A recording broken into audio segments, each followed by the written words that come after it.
pinamudmod ng kilig sa madlang people ang lead stars ng Pinoy adaptation ng K-drama series, What's Wrong with Secretary Kim, na sina Kim Chu at Paolo Avellino nitong Sabado ng tanghali sa It's Showtime.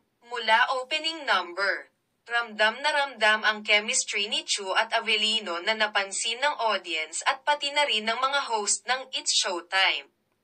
Kasi para akong nasa bahay namin, tinitingnan ako ng mga kapatid ko Tignan nyo yung mga mata ninyo, pabirong sambit ni Kim. Tinitingnan ka namin kasi masaya kami para sa'yo, paliwanag ni Vong Navarro. Bukod sa kilig na pinamudmod ng What's Wrong with Secretary Kim, stars, nagbigay rin ng maikling kwento si Chu at Avellino sa nabuong pagkakaibigan nila sa tunay na buhay.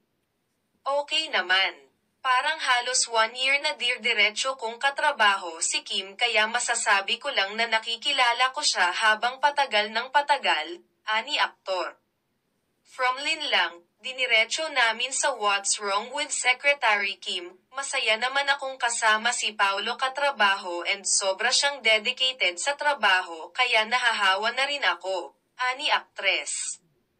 Sundot na biro ng Showtime host na si Ogie Alcacid, saan pa siya dedicated? Sa work, tsaka sa role niya kasi ibang-iba ang ginawa namin sa Linlang, lalo na to. This is a feel-good project tsaka nakaka-happy to do a Filipino adaptation ng sikat na Korean drama, pahayag ng aktres.